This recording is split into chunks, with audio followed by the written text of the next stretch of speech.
Welcome back. Chapter 26, Saturday, June 17th, 2017. Charlie's in, yeah, man, the cab driver asked. Change of plans. I've got to get to Victoria Hospital in Castries, Sydney said. She checked her watch, but we have to hurry. Castries is a long way, he said. How long? 1 hour, 50 minutes if I drive fast. Get me there in 30 and I'll give you an extra $50. Yeah, man, he said, shifting the car into gear and racing out of the correction facility. They made it to Castries in just over 30 minutes. Sydney still rewarded him his bonus. This is my last stop, she said. Then Charlie's. Wait for me. No problem.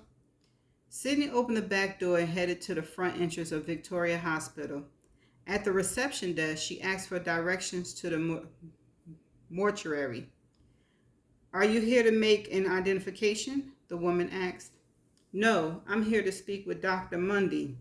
I phoned him about an hour ago. He said he'd be at the hospital until this evening. The woman held up a finger and spoke quickly on the phone. When she hung up, she looked at Sydney. I'll take you.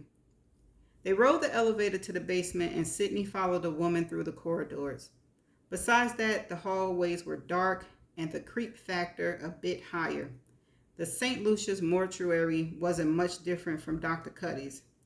Down on your right, the woman said, pointing to the only open doorway at the end of the hall. Thank you, Sydney said. She found Dr. Mundy behind his desk. A worn box whose cardboard edges had been blunted by years of storage, was in front of him as he rummaged through it. He didn't notice her enter, so she cleared her throat. The doctor looked up. Hi, I'm Sydney Ryan. Come in, Dr. Mundy said. Sydney sat in the chair in front of the desk. Sorry to call you today and then show up so quickly. No problem.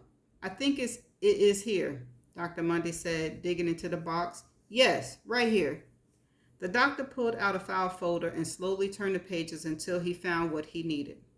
Yes, he said, raising his eyebrow. I did note it. And a 1.9 centimeter laceration on the victim's chin, determined at the time of autopsy to be a typical shaving injury.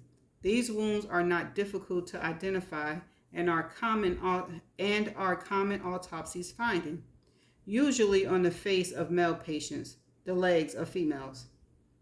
Would you give me permission to record you while you explain that finding and how you could determine that it was a result of a razor? The doctor looked up from his notes. A twin blade razor, I noted. He shrugged his shoulders. Sure, I don't mind if you record. Her phone battery was at 1% and she had no bars of service as the cab driver shuttled her south through the mountains of St. Lucia's towards Hawks Fort. She hated being disconnected, but having spent the life of her phone capturing video of Dr. Mundy's explanation of the laceration he had documented 10 years ago on Julian's chin, coupled with what Grace had told her earlier while she recorded their conversation, being cut off from the world was worth the footage.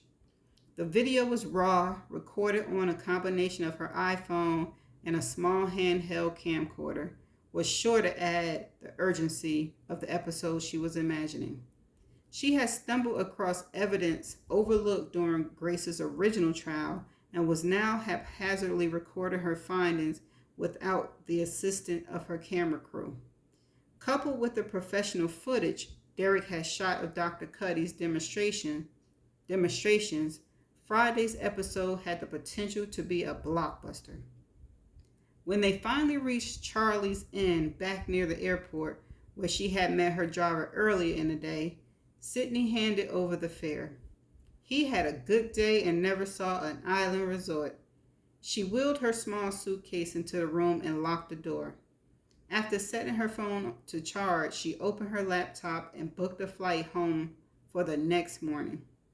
She found a Patam beer in the minibar and sat on the edge of the bed. Pastel's hue of soft salmon and green covered the walls of the cheap hotel.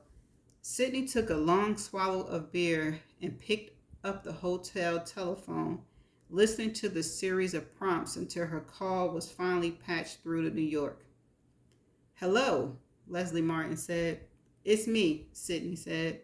Jesus, I thought your plane crashed. Where have you been? I took a detour. I'm in St. Lucia's. What? Why? Because she didn't do it. Jury deliberation day 2.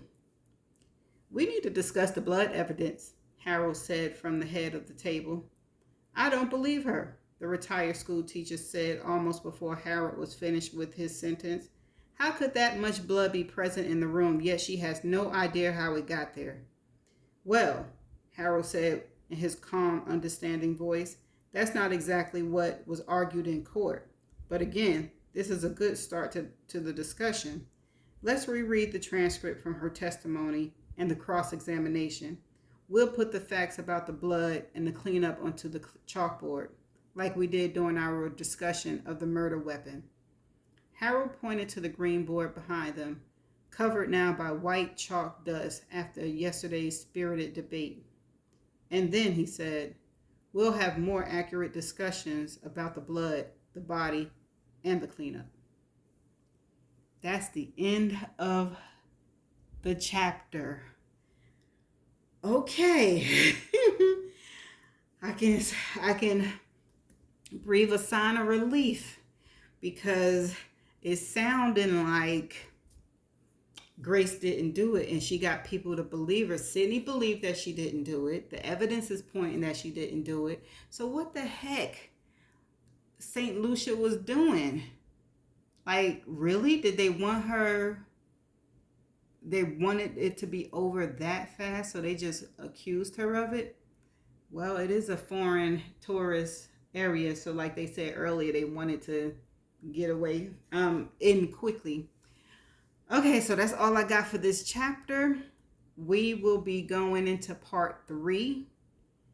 We'll be going into part 3 next. So I'll see you in the next part and the rest of the chapters. Bye.